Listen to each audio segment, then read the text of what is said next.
Karena ekspedisi ini udah dirancang di akhir tahun 2019 dan dimana ketika di pertengahan persiapan gue menanyakan pendapat tim, apakah kalian yakin ekspedisi ini akan berjalan dengan lancar sampai akhir, dan tim menjawab yakin, dan itu membuat gue tetap ingin menjalankan ekspedisi ini sampai akhir.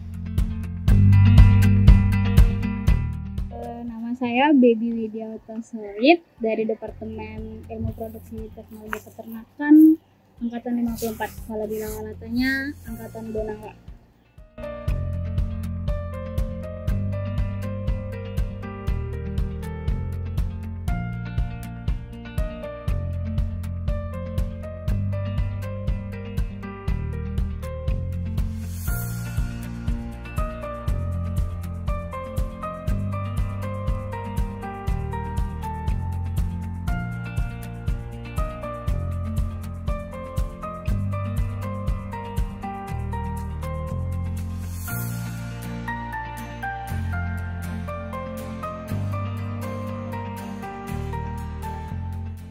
Jadi kegiatan ekspedisi ini dilatar belakangi dari 3 poin. Yang pertama, fungsi kawasan kars, di mana kawasan kars itu berfungsi sebagai cadangan air ketika kemarau. Yang kedua yaitu potensi kawasan kars di Taman Nasional Gunung Halimun Salak, di mana dari Lawata sendiri melihat bahwa Taman Nasional Gunung Halimun Salak ini memiliki potensi kawasan kars.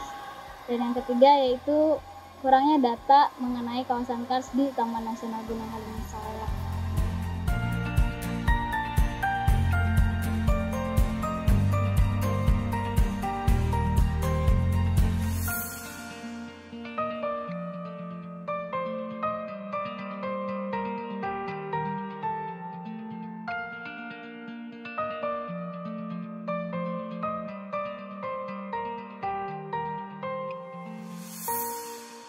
Jadi kami melakukan pencarian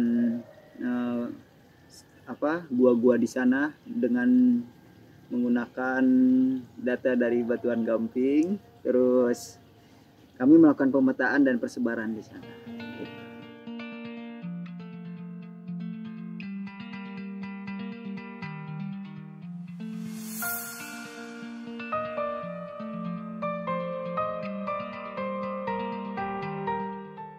Jadi beberapa hari, kurang lebih 10 hari itu kita hanya turun untuk masuk ke dalam gua itu kurang lebih dalam Sabtu Minggu atau 4 harinya ya.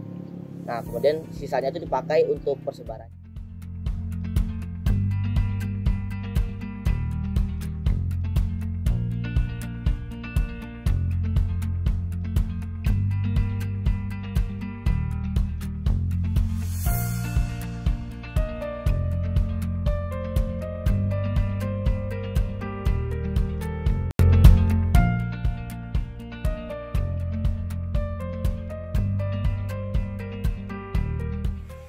Hasil kegiatan kemarin yaitu untuk persebaran potensi mulut gua, kita menemukan sekitar 57 titik, yang dimana diantaranya ada doline, sumber mata air, aven, dan mulut gua.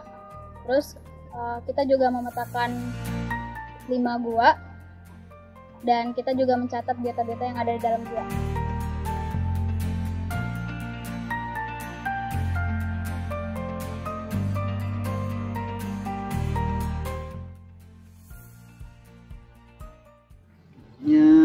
Menurut gua paling bagus itu, jadi gua waktu itu dapat pas survei itu di daerah Cidikit ya namanya itu.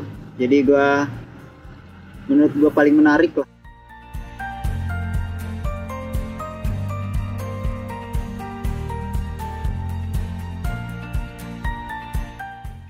Kenapa saya bilang bagus? Karena di situ pertama masih lumayan terjaga kondisinya. Kemudian ketika saya masuk, banyak ornamen-ornamen gua yang masih hidup, contohnya stalagmit, stalaktit, dan lain-lainnya. Nah terus yang kemudian yang saya lebih menarik lagi, ditemukannya aliran air atau air terjun yang saya temukan bersama teman-teman. Nah di situ berarti membuktikan bahwa kars itu benar adanya menyimpan kandungan air dan juga sebagai jalur air.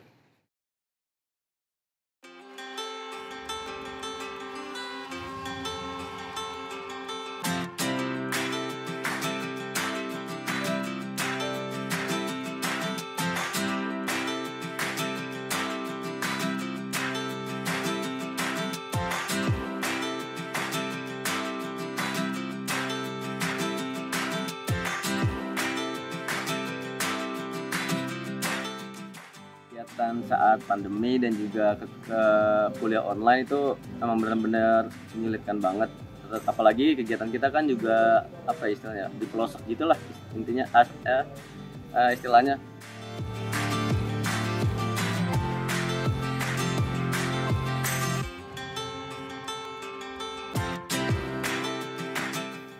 Secara pribadi, gue sih ada rasa takut untuk melaksanakan kegiatan ini karena aneh aja gitu menurut gue. Ketika lagi pandemi kayak gini, lu masih sempat-sempatnya memikirkan kegiatan ekspedisi kayak gini, dan gue sebenarnya takut dengan pandangan seperti itu. Tapi kenapa tetap terus dilaksanakan? Ya karena ekspedisi ini udah dirancang dari tahun 2019, jadi sayang aja udah dirancang selama itu dan tidak terlaksana.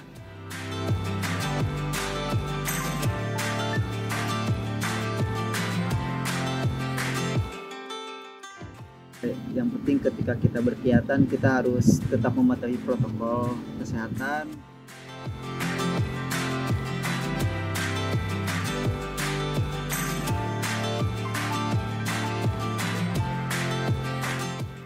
Kalau dari gue sendiri sebenarnya pandemi cukup mempengaruhi ya jelas. Pertama dari diri sendiri kemungkinan sudah pastinya saya lebih was-was dibandingkan biasanya.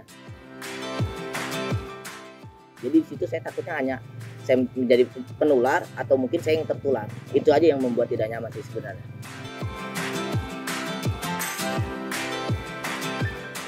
Kalau kemarin kayak kita lagi telusur gua tiba-tiba wah gua ada tugas ini nih, gua ada kuliah nih jam segini. Itu jadi beban sih menurut gua.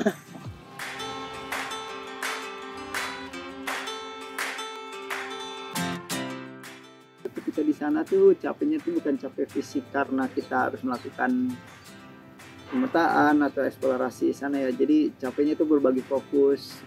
Kita ditambah tugas juga ada.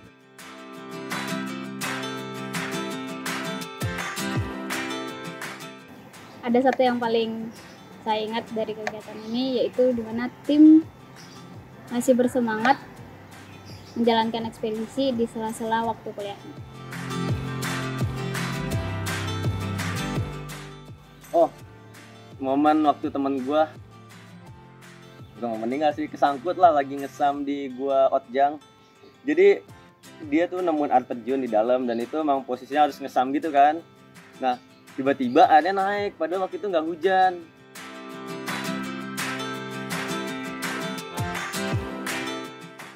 Saya teriak, air, tarik kaki gua bilang gitu dengan kondisi panik ya, karena posisi gua tertidur, kaki gua di atas, kepala gua di bawah, dan kemudian air mulai meninggi. Ketika dia melihat saya seperti itu, saya tidak bisa membayangkan muka apa yang dia berikan gitu kan ketika dalam keadaan ketakutan seperti itu.